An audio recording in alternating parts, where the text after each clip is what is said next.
अस्सलाम वालेकुम नाजरीन, सबा न्यूज़ में आबिद अली आराई हाज़िर है। और जस्टिस शौकत अज़ीज़ सिद्दीकी जो कि इस्लामाबाद हाई कोर्ट के साबिक जज थे, उनके मुकदमे के हवाले से वीडियोज़ की जो सीरीज़ जारी है, उसमें ये तीसरी वीडियो मैं आपके सामने पेश करने जा रहा हूँ।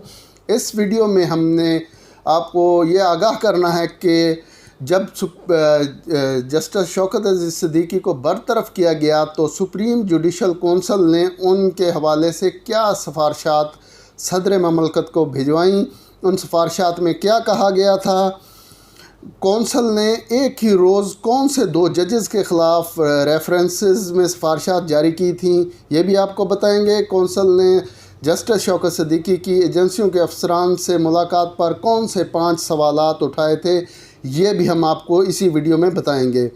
सुप्रीम जुडिशल कौंसल ने जो सिफारशात भिजवाई थी, सबसे पहले ये हम आपको बताएं कि वो सिफारशात 12 अक्टूबर को जारी की गई थी। जस्टिस शौकत अज़ीज़ सिद्दीकी और जस्टिस साबिक चीफ़ जस्टिस जो इस्लामाबाद हाई कोर्ट के थे, जस्टिस अनवर कासी, उनके हवाले से ये 2 मुख्तलिफ़ रेफरेंसेस थे जिनमें ये सिफारशात भिजवाई गई थी सुप्रीम जुडिशल कौंसल की तरफ से।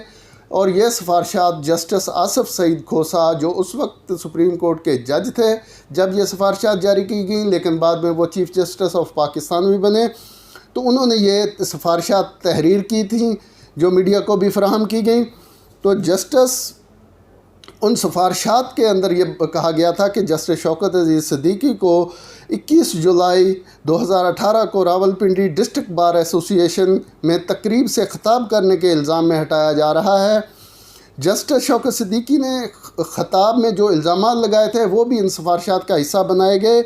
उनमें जस्टिस शौकत अज़ीज़ सिद्दीकी ने पाकिस्तान की मरकज़ी खुफिया एजेंसी के बारे में ये कहा था कि वो अदालती उमूर में मुदाखलत करती है। उन्होंने ये भी कहा था, ये मतन है जो सुप्रीम जुडिशल कौंसल की सिफारशात थी, उनमें ये जस्टिस शौकत अज़ीज़ सिद्दीकी की जो बातें थी वो लिखी गई थी, तो वो उनका मतन मैं आपको बता रहा हूँ। जस्टिस शौकत सिद्दीकी ने यह भी कहा था कि खुफिया एजेंसी के एहलकारों ने हमारे चीफ़ जस्टिस तक रसाई हासिल करके ये कहा था कि हमने नवाज शरीफ और उनकी बेटी को इंतखाबात तक बाहर नहीं आने देना, यानी वो जेल में थे तो उनको जेल से बाहर नहीं आने देना।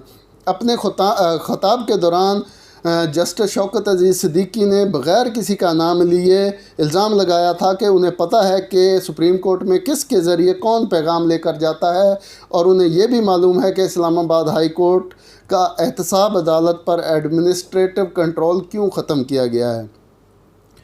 याद रहे कि सुप्रीम जुडिशल कौंसल एक सुप्रीम आइनी इदारा है जो आइन के आर्टिकल 209 के तहत बनाया गया है, जो जज साहिबान आला अदलिया के जज साहिबान होते हैं और सरकारी ओहदों पर फायज जो शख्सियात होते हैं उनके ख़िलाफ़, यानी इसमें चेयरमैन नैब भी आता है, तो उनके ख़िलाफ़ जो शिकायत होती हैं उन इल्ज़ामात की तहकीकात ये इदारा करता है।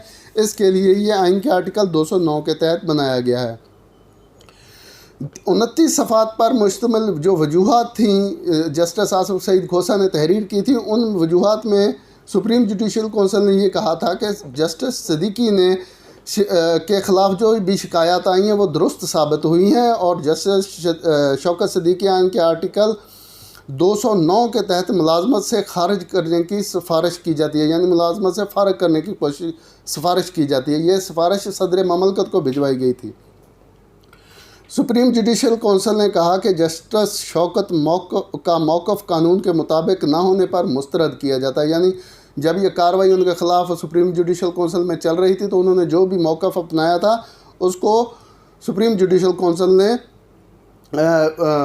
मुस्तरद कर दिया था, और ये कहा था कि पब्लिक मीटिंग के अंदर अदारों पर इल्ज़ाम तराशी जजेस के ज़ाब्ता अखलाक की ख़िलाफ़ वर्जी है। सुप्रीम जुडिशल कौंसल ने जस्टिस सिद्दीकी का मौक़िफ़ कानून के मुताबिक ना होने की वजह से मुस्तरद करते हुए उन्हें लिखा था कि शोकाज़ नोटिस के जवाब में शौकत सिद्दीकी ने साबिक चीफ़ जस्टिस नसीम हसन शाह और परवेज़ मुशर्रफ के अदलिया में मुदाखलत के हवाले दिए हैं, लेकिन एक जज को दीगर जजेस और उनके मुतल्लिक़ فیصلوں سے متعلق محتاط ریمارکس دینے چاہیے۔ شوکت صدیقی نے سابق چیف جسٹس صاحبان اور ان کے فیصلوں سے متعلق جو کہا وہ ان کی ذاتی رائے ہے، اس سے تضحیک آمیز انداز میں شوکت صدیقی کو پبلک فورم پر بات نہیں کرنی چاہیے تھی۔ سفارشات میں یہ بھی کہا گیا ہے کہ ملک کے سیاسی اور آئینی امور سے متعلق عدالتی فیصلوں پر رائے زنی کرنا جج کے لیے شجر ممنوع ہوتا ہے۔ مردہ یا زندہ ججوں سے متعلق تضحیک آمیز الفاظ کا استعمال جج کے شایان شان نہیں ہے۔ سپریم جوڈیشل کونسل نے یہ بھی لکھا تھا کہ جسٹس شوکت صدیقی نے کسی خاص شخص کا نام نہیں لیا، ابتدائی جواب میں کوئی تفصیل فراہم نہیں کی، لیکن بعد میں انہوں نے بریگیڈیئر عرفان رامے اور میجر جنرل فیض حمید کا نام لیا۔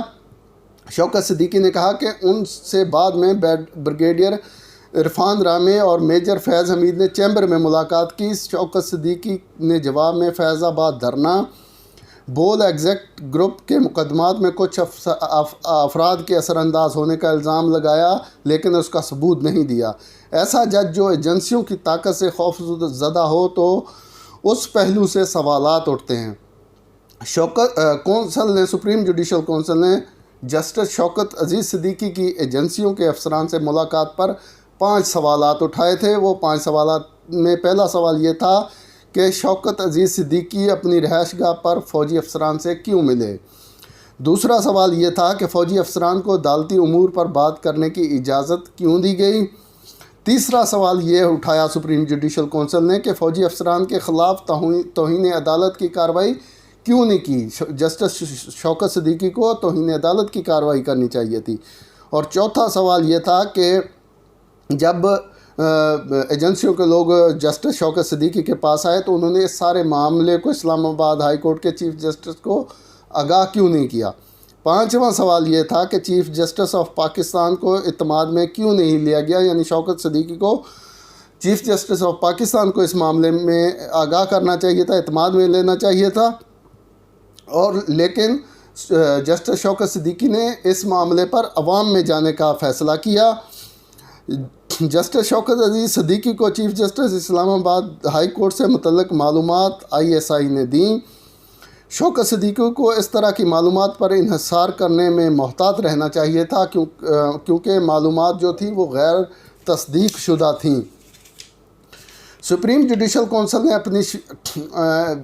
نے ایک اور جج کے بارے میں بھی سفارشات دی تھیں۔ وہ جج تھے چیف جسٹس اسلام آباد ہائی کورٹ جسٹس انور قاسی، جو اس وقت اسلام آباد ہائی کورٹ کے چیف جسٹس تھے، اور ان کے خلاف بھی ایک ریفرنس چل رہا تھا جو اختیارات کے ناجائز استعمال کے حوالے سے تھا۔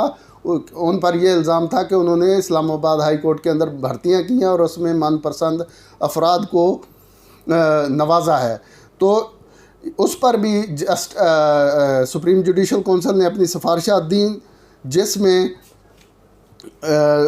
اور اسی کے ساتھ ہی جسٹس شوکت عزیز صدیقی کے ساتھ جب ان کی یہ سفارشات جاری کی گئیں تو اس کے ساتھ ہی یہ سفارشات بھی جاری کی گئیں، جس میں یہ کہا گیا کہ سپریم جوڈیشل کونسل نے چیف جسٹس اسلام آباد ہائی کورٹ کے خلاف 4 شکایات کا جائزہ لیا، تو جن میں یہ ثابت ہوا ہے کہ چیف جسٹس اسلام آباد ہائی کورٹ انور قاسی ضابطہ اخلاق کی خلاف ورزی کے مرتکب نہیں ہوئے۔ کونسل ان کے خلاف تمام شکایات خارج کرتی ہے۔